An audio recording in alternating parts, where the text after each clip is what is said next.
Bom, inicialmente, quero agradecer ao convite do amigo Paulo a respeito desse estudo, A Casa Mental, que é o nome do capítulo do livro No Mundo Maior, psicografia de Chico Xavier, ditado pelo espírito de André Luiz. Calderaro, naquela oportunidade, orientador de André Luiz, ele orienta na sua narração, André Luiz, a respeito desse tema, que é um tema de conteúdo de autoconhecimento. Na realidade, todos nós pouco nos conhecemos. Esta é uma das razões que nós encarnamos, voltamos ao plano físico, plano da carne, a fim de que possamos desenvolver essa busca espiritual, reconhecer a nossa natureza espiritual. E o Calderaro, ele, de forma simbólica, didática, ele considera a nossa mente como uma casa. Eu vou pedir ao Itamar, se ele puder, colocar a primeira gravura, a fim de que os amigos possam acompanhar didaticamente a respeito desse simbolismo da casa, tentando esclarecer, elucidar a nossa mente. Quando o Itamar puder, lhe agradeço, Itamar. Mas, a princípio, segundo o Calderaro, a nossa mente é dividida em 3 dimensões, em 3 partes, digamos assim. Numa casa, ela seria o passado inconsciente, seria o porão.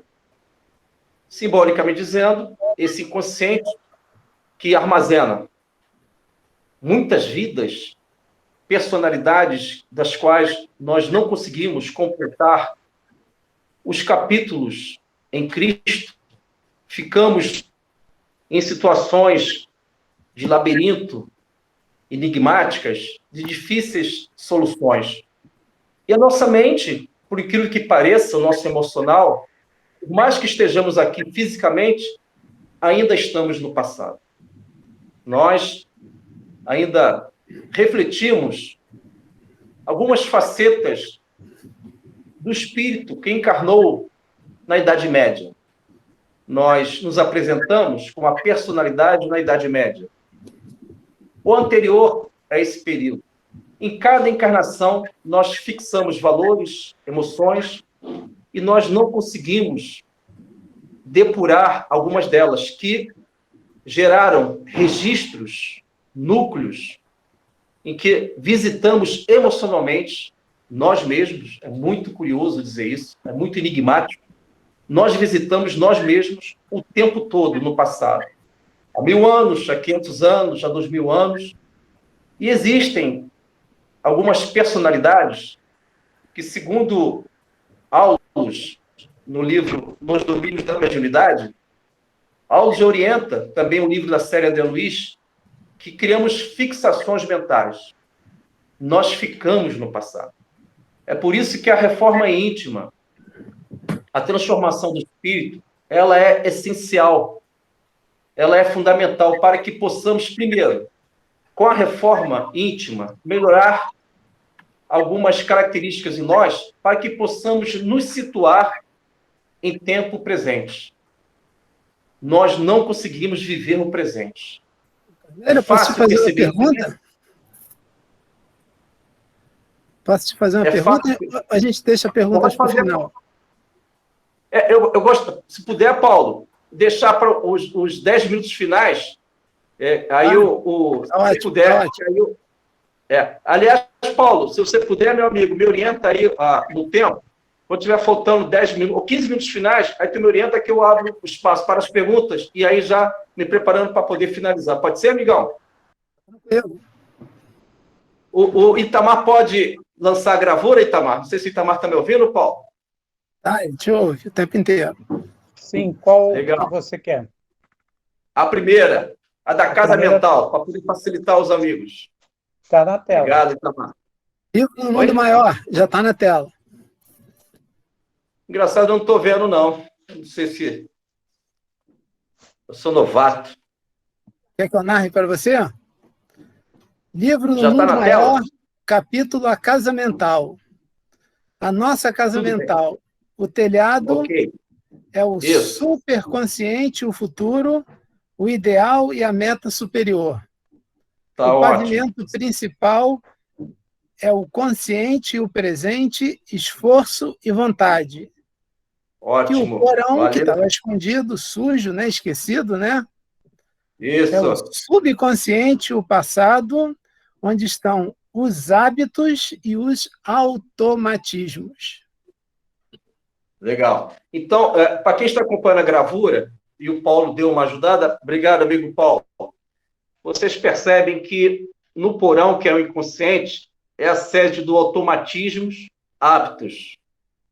E no consciente, que é o tempo presente, é a sede da vontade, do esforço, que é o pavimento principal dessa casa mental.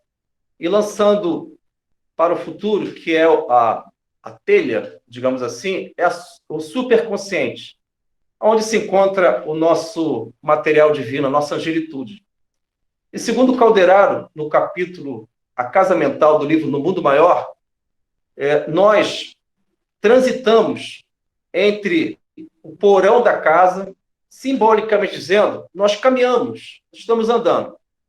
E a nossa frequência maior é no porão.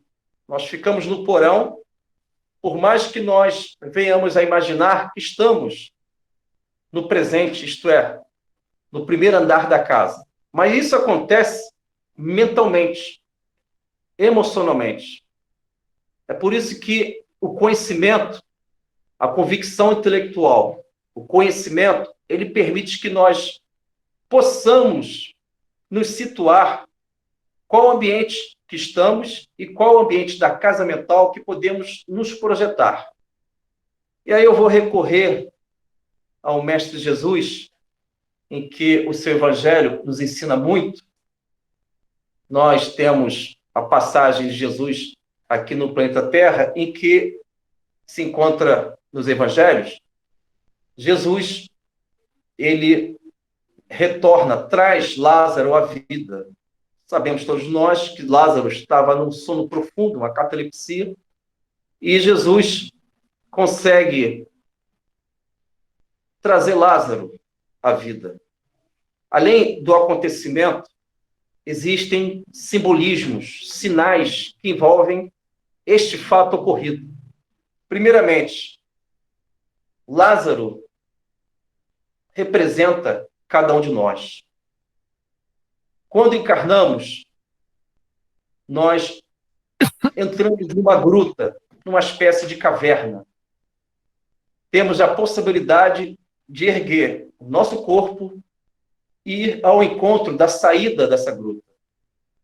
Mas precisamos desabrochar o nosso Cristo interno, acordar esta angelitude. Isto é, estou na gruta, inconsciente, passado, porão da casa. Preciso ganhar consciência, isto é, ficar desperto, viver no presente, evitar as distrações do mundo transitório. Mas para que eu possa fazer movimentos certos, movimentos com toque da luz, eu preciso viver o Cristo em mim, que é a possibilidade de acessar essa superconsciência, esse telhado, a parte superior da casa. É por isso que os espíritos, eles citam a necessidade da oração. A oração é um esvaziamento de si mesmo, quando você consegue higienizar os pensamentos que ainda procuram algemar todos nós no passado. Se a gente consegue orar, silenciar, meditar, se esvaziar, eu, emocionalmente, em pensamento, eu me desloco desta gruta, da condição de Lázaro, e vou viver no meu Cristo. Me posiciono no presente, estou desperto, sei qual é o sentido da vida, a finalidade da vida, e me lanço para o futuro, para a minha agilitude. Então, eu começo a transitar mais no primeiro andar da casa, no pavimento principal, e vou, pouco a pouco, no segundo andar da casa ou na telha da casa.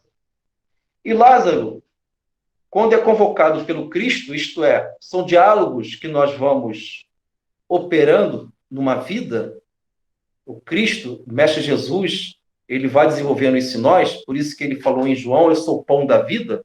Quando você se alimenta do Cristo, do Mestre Jesus, você consegue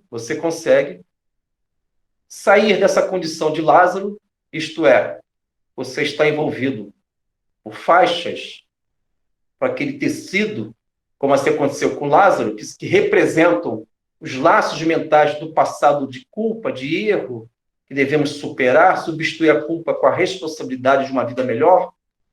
Quando nós conseguimos sair dessa condição de Lázaro, isto é, do passado, do porão, do inconsciente, e me lanço no presente, entendendo a minha natureza espiritual, eu sou espírito, eu já percebo este céu, eu já percebo esta beleza de viver na angelitude.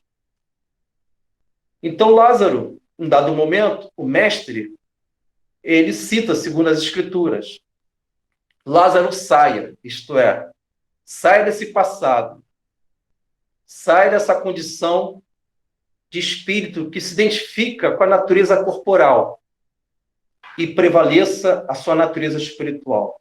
E Lázaro, que somos nós, quando nós desejamos, quando nós procuramos sair dessa condição, eu alcanço a saída da gruta.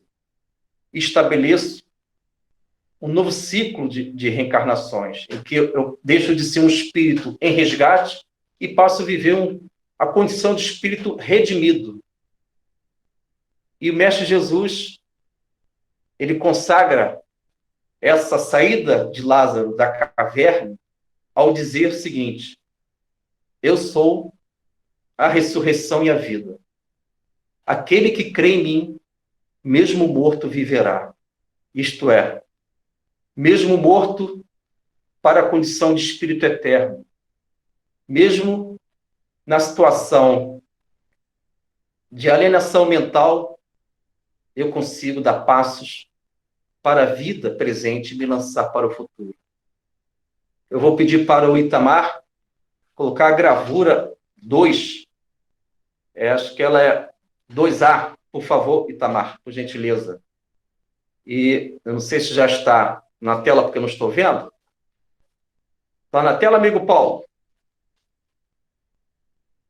Ainda não. Então, quando ela se apresentar, amigo Paulo, você vai me dando o roteiro aí, amigão. Eu sou o narrador. Sabe tudo, esse é o Paulo.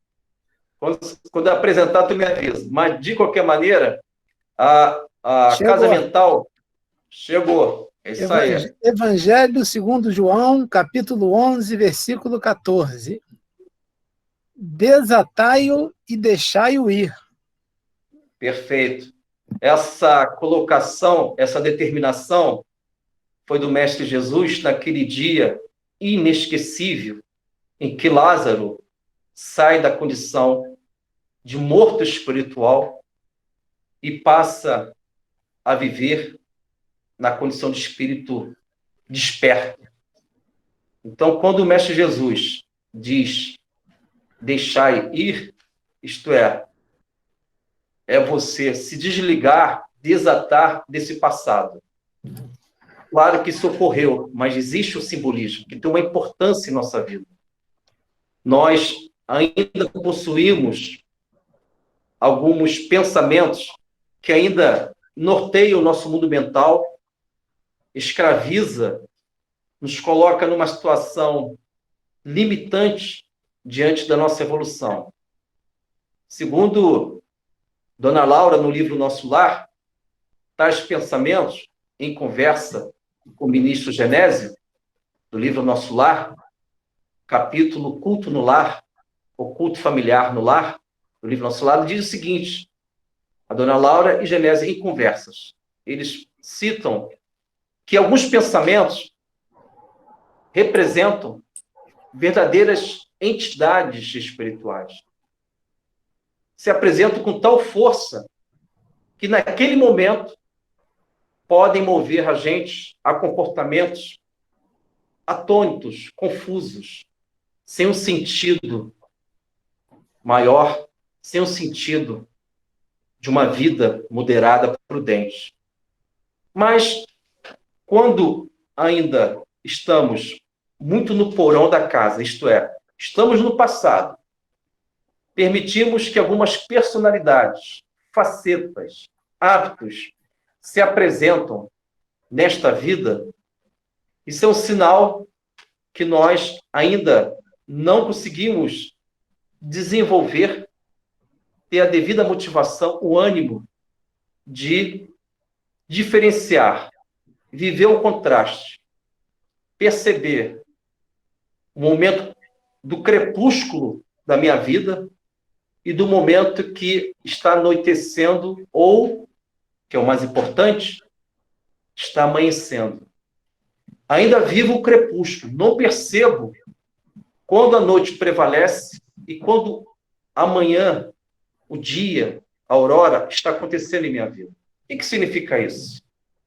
Eu não desenvolvo o autoconhecimento. Então, por isso que é importante desatar.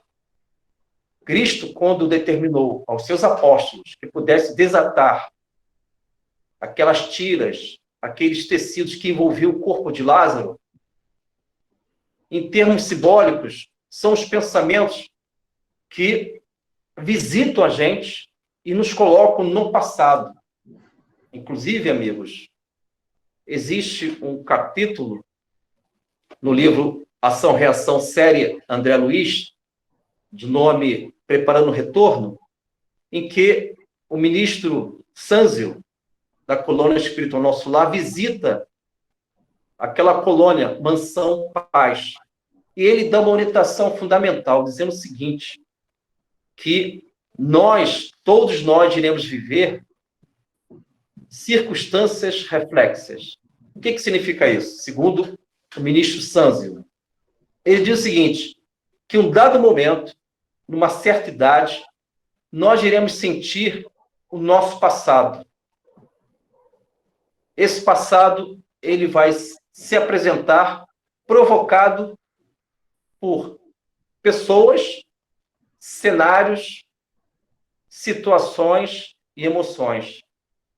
E Jesus, sabendo disso, ele orienta para a humanidade.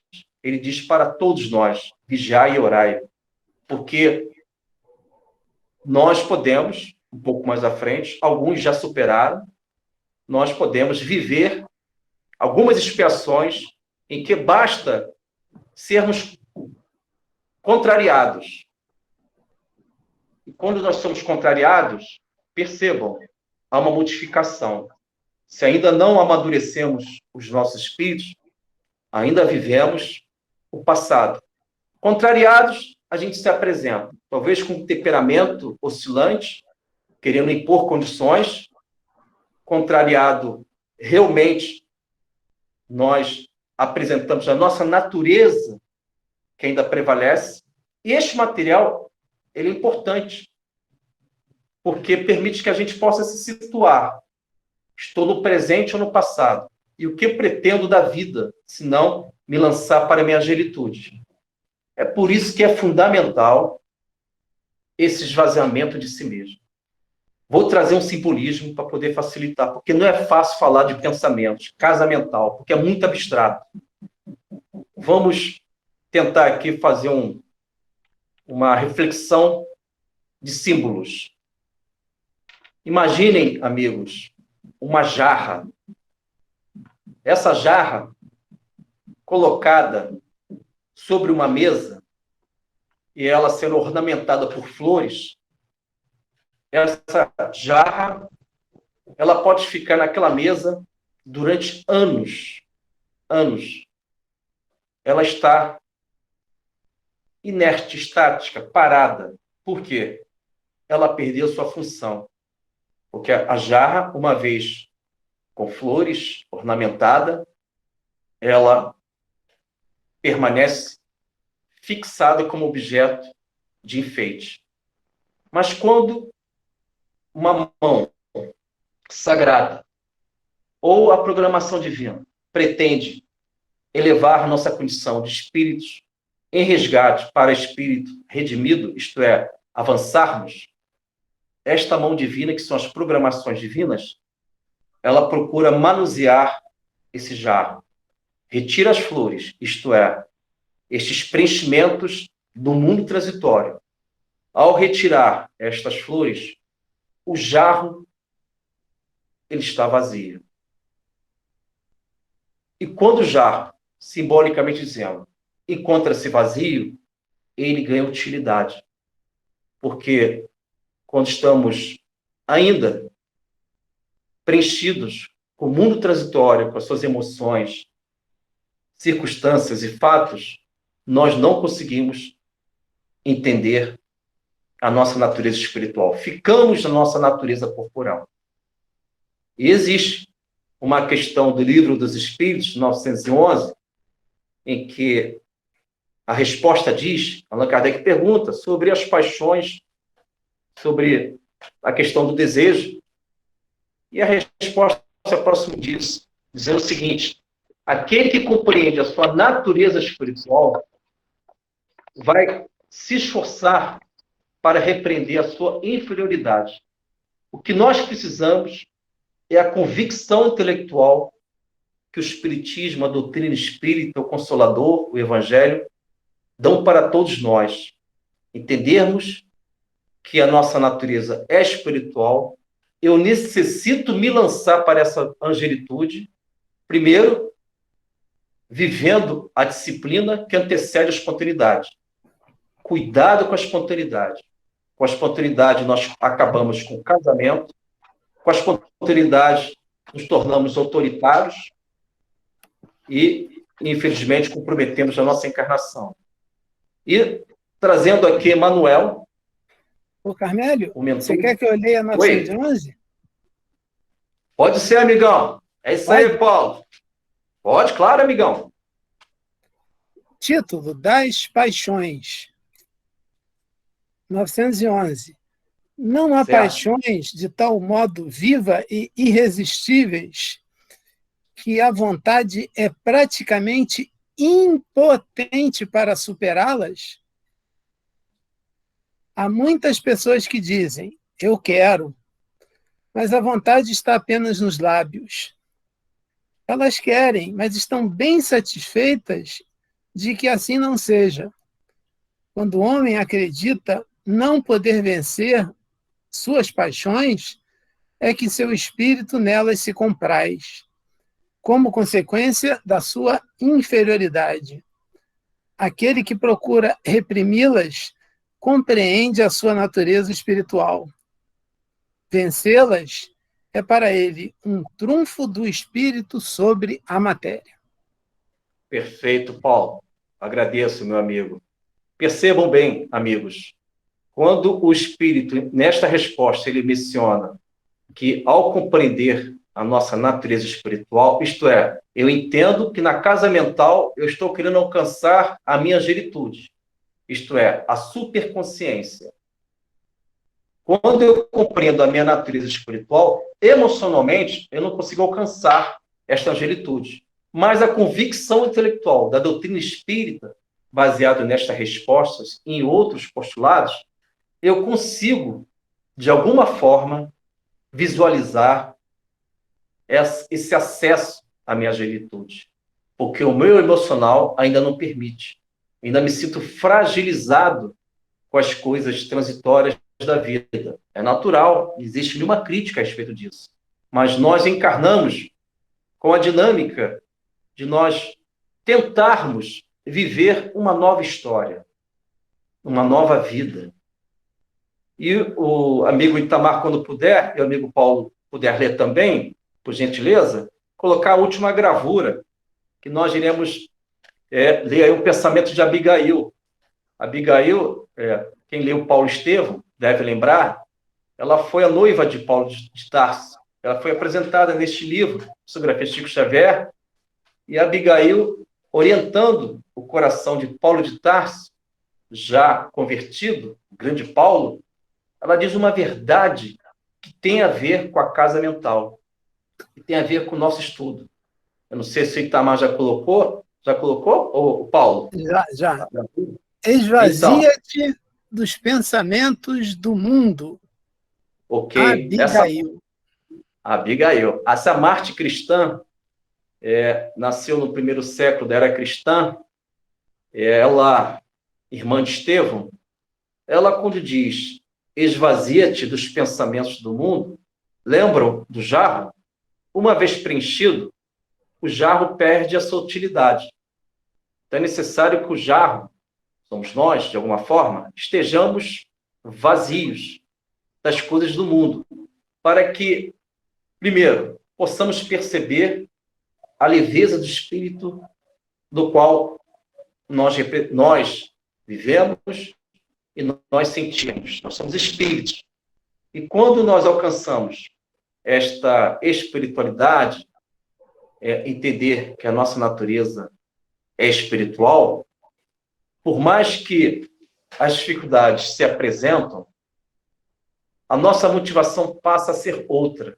Isto é, a dificuldade, a tempestade, dias difíceis, nuvens cinzentas, representam valores pedagógicos, educativos para o meu mundo interno.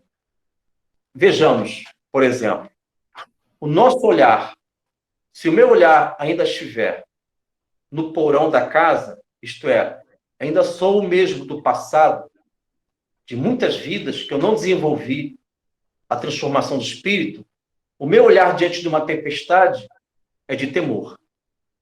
Mas se eu conseguir me situar no tempo presente e, através de ações heróicas, de virtudes, eu me lanço um pouco no futuro. Isto é, sinto angelitude numa proporção, claro, pequena, mas necessária para que eu possa me sentir alma e menos corpo.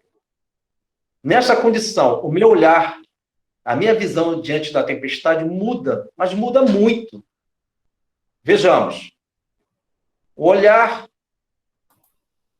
olhar a tempestade na condição de espírito em resgate, estou no porão, tempestade vai me gerar um temor. Chuva, vento, meu Deus, o que vai acontecer na minha vida? Bom, meu olhar agora é de um espírito esforçado no bem, me lançando para a angelitude, para o terceiro andar da casa, para a telha da casa, o telhado da casa.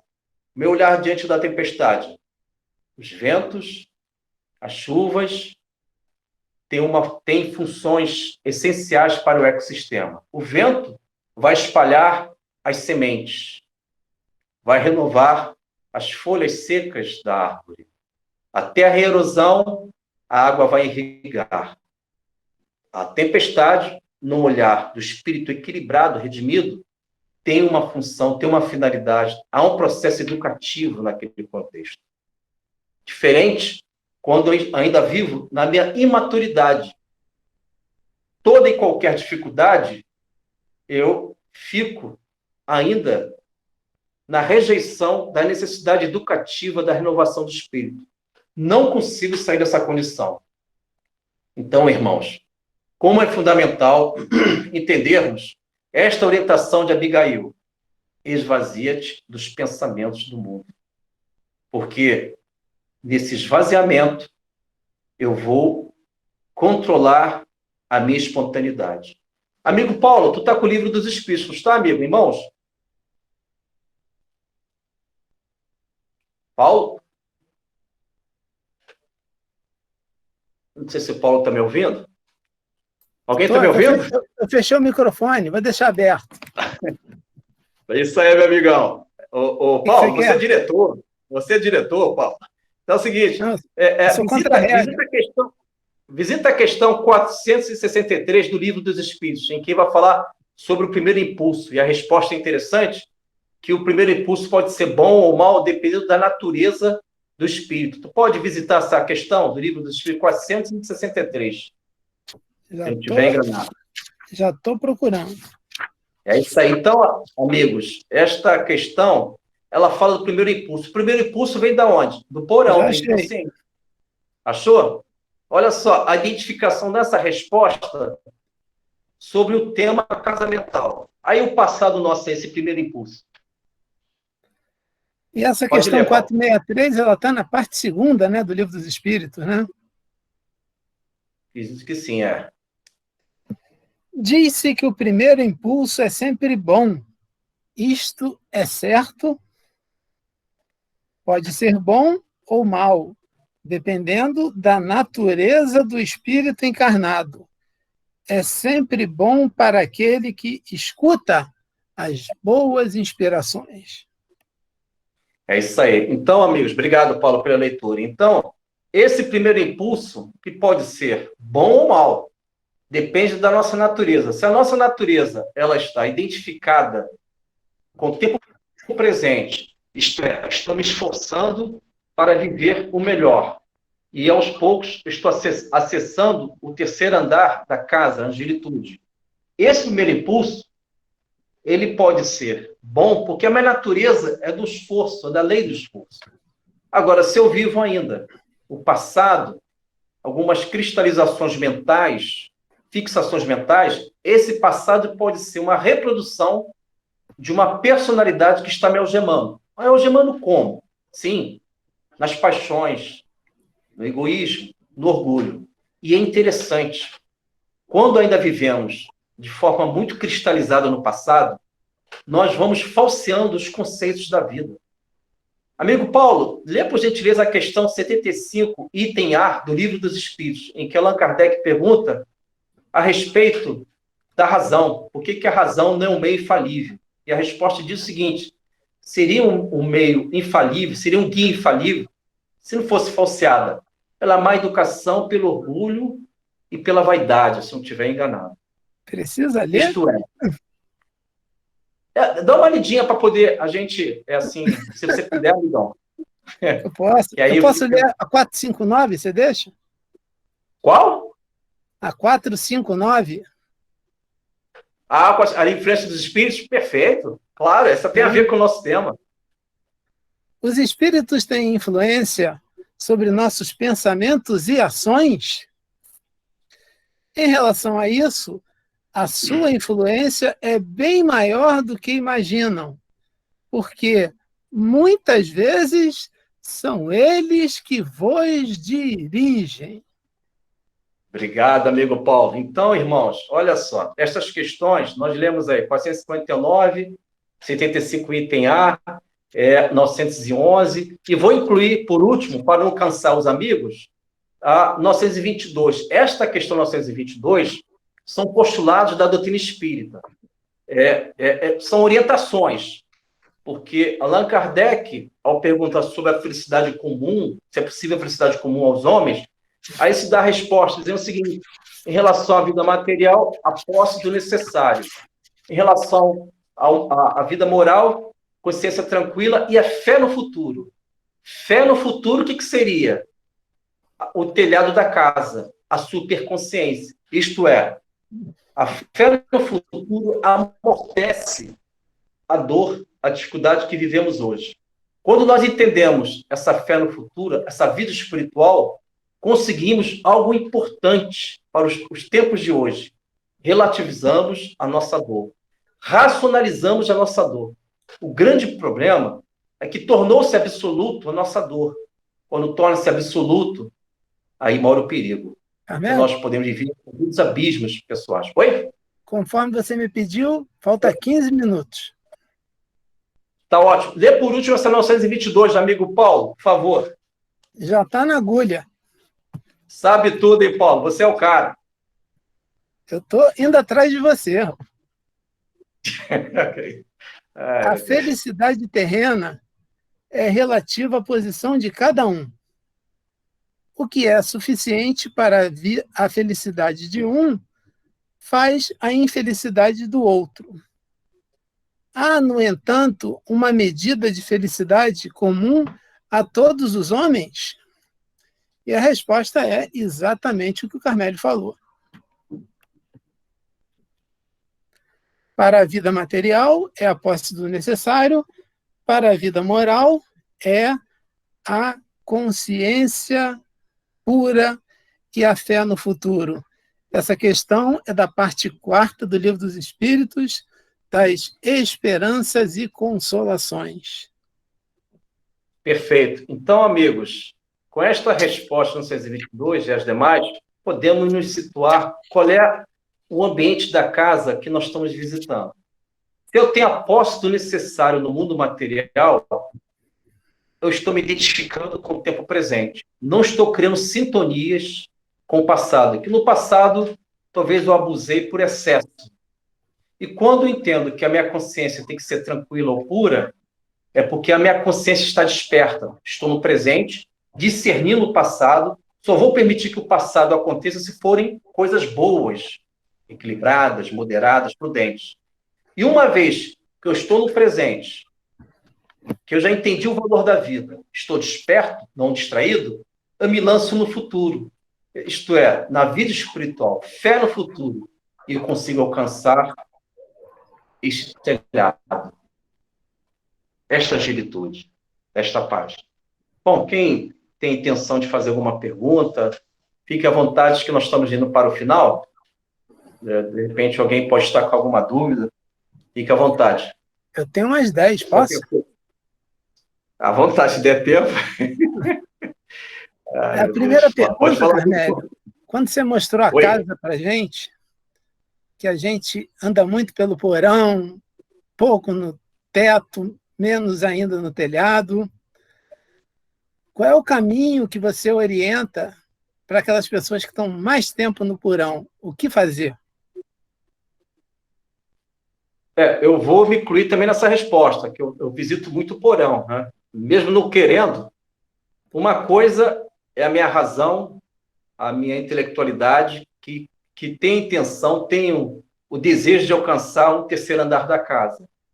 Outra coisa é a minha emoção, que ainda me força a retornar ao passado e se apresenta de forma muito forte.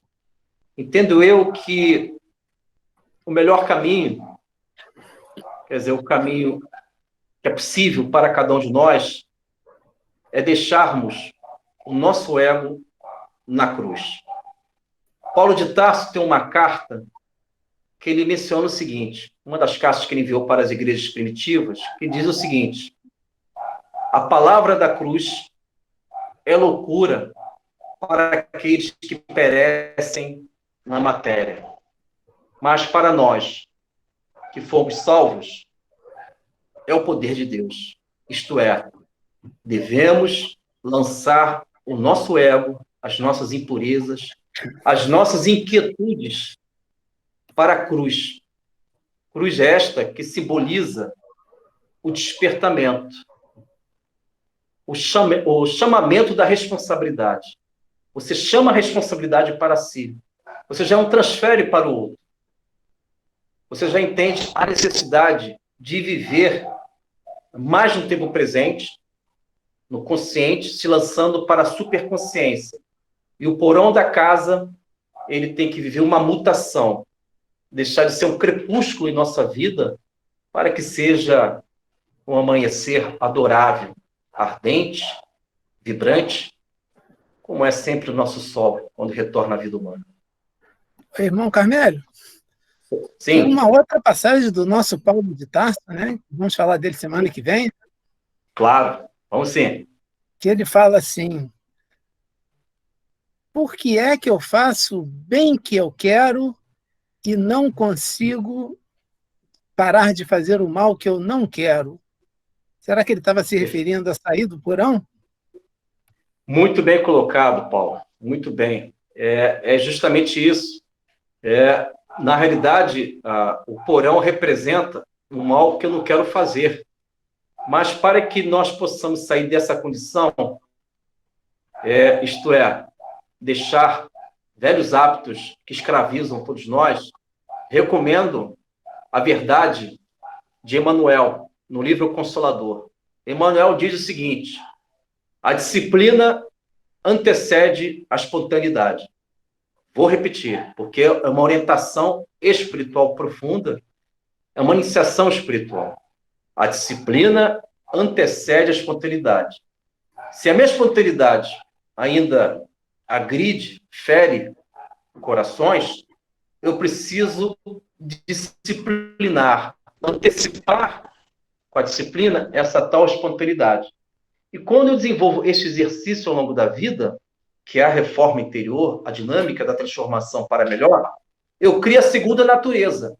Essa segunda natureza, que está sempre procurando se esforçar no caminho do bem, ela está transitando, saindo do porão, isto é o Lázaro que sai da gruta, caminha pelo pavimento principal da casa, está consciente e vai ao encontro do Cristo. Como assim Lázaro fez? Saiu da gruta, ficou frente ao Cristo e se lançou a Jesus. Jesus falou, desata e deixa ir. E Abigail completa, esvazia-te dos pensamentos do mundo. Acho que já está para o final, né, Paulo? Aparecida, e pergunta, Anete Simone Hernandes. Bom, eu não tenho uma pergunta, porque eu achei o que o Carmélio falou foi, assim, muito bem explicado e muito bem colocado. A única coisa que eu, humildemente, poderia contribuir é nos dizer que a gente deve sempre visitar o Livro dos Espíritos na questão 919, né, ô Carmélio? Quando Kardec, qual o meio prático mais eficaz que tem o homem de se melhorar nesta vida e de resistir à atração do mal? E é o nosso nobre Santo Agostinho que vem em nosso socorro, né? Então ele diz, um sábio da antiguidade vou-lo disse, conhece-te a ti mesmo. Mas o Kardec não ficou satisfeito com essa resposta. Aí veio logo na A perguntando assim, qual é o meio de distinguir exatamente o meio eficaz para a gente distinguir, né? Para resistir à atração do mal. Aí Santo Agostinho dá Duas páginas, né? É uma página inteira de orientação, tipo assim, o beabá. Eu acho maravilhosa essa. É uma contribuição, como você falou a respeito da disciplina, que o Emmanuel nos traz como ensinamento profundo, né? Então, esse aí de Santo Agostinho é o passo a passo para a gente chegar lá. Lógico que a gente vai continuar visitando esse porão a todo instante, mas com a medida do esclarecimento, da compreensão, da aceitação, até do auto-perdão, aí a gente vai começando a ir para o consciente, para o presente, com sonho no futuro, né? Perfeito, muito bem, perfeito. É isso aí. Hernandes mostrando a sua ignorância. A palestra do Carmélio foi bonita, sintética, rica e objetiva. As intervenções, sobretudo nas questões 911 e 919, de elevado teor à reflexão. Já se sabe a necessidade do autoconhecimento, tudo isso. Essa teoria bela apresentada, acredito que a maioria das pessoas que aí se encontra conhece.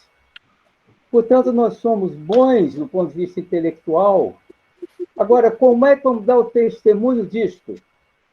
Eu me sinto bem enquadrado aí nessa questão de ter de esvaziar pensamento. Tenho atividade intelectual, estou acostumado a falar também, mas na hora de demonstrar isso na prática é complicado. Se o Carmélio tiver uma fórmula ou uma proposta concreta para nos dar ou me dar, eu ficarei muito grato e seu devedor. Em síntese, falou, isso tudo é bonito, e nós temos uma noção disso. Mas como é que vamos testemunhar isto? Vencer pensamentos inconvenientes, inadequados, cumprir os deveres morais a que já sabemos da lei.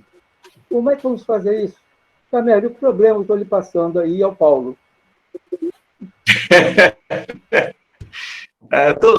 Estou junto com você, amigo, porque, na realidade, todos nós estamos procurando meios, iniciações espirituais, caminhos, a fim de que possamos viver uma certa leveza do espírito. Mas eu lembro as palavras de Manuel Filomeno de Miranda, em um dos seus livros, não sei se é Loucura, Obsessão, outros mais, que ele diz o seguinte, uma coisa importante, eu li há muitos anos, mas nunca mais esqueci, amigos. Ele falou o seguinte: o grande problema não é a enfermidade, o desequilíbrio, quando a gente sai de si mesmo. O grande problema é quando a gente banaliza e torna-se isso um padrão da nossa vida.